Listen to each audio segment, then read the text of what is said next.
जय श्री कृष्ण दोस्तों। आज की कहानी का शीर्षक है कौन अधिक साहसी। चंद्रशेखर नगर में रत्नदत्त नाम का एक सेठ रहता था। उसकी एक लड़की थी, उसका नाम था उमानंदनी। जब वह बड़ी हुई तो रत्नदत्त ने राजा के पास जाकर कहा कि आप चाहें तो उससे ब्याह कर लीजिए। राजा ने 3 दासियों को लड़की को दिखाने को कहा। उन्होंने उन्मादनी को देखा तो उसके रूप पर मुग्ध हो गई, लेकिन उन्होंने यह सोचकर कि राजा उसके वश में हो जाएगा आकर कह दिया कि वह तो कुलच्छनी है। राजा ने सेठ से इनकार कर दिया। इसके बाद सेठ ने राजा के सेनापति बलभद्र से उसका विवाह करा दिया। वे दोनों अच्छी तरह से रहने लगे। एक दिन राजा की सवारी उस रास्ते से निकली। उस समय उन्मादनी अपने कोठे पर खड़ी थी। राजा की उस पर निगाह पड़ी तो वह उस पर मोहित हो गया। उसने पता लगाया, मालूम हुआ कि वह सेठ की लड़की है। राजा ने सोचा कि हो न हो जिन दासियों को मैंने देखने भेजा था उन्होंने छल किया है।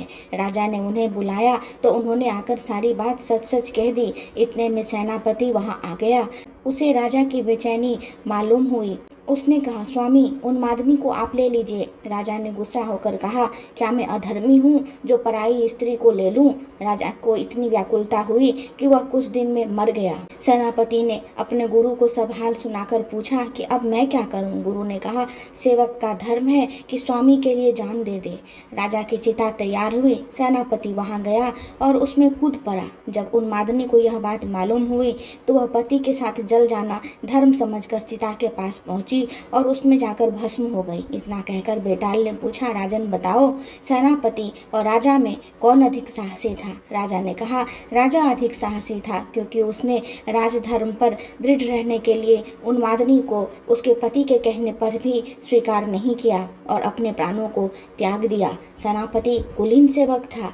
अपने स्वामी की भलाई में उसका प्राण देना अचरज की बात नहीं। असली काम तो राजा ने किया कि प्राण छोड़कर भी राजधर्म नहीं छोड़ा।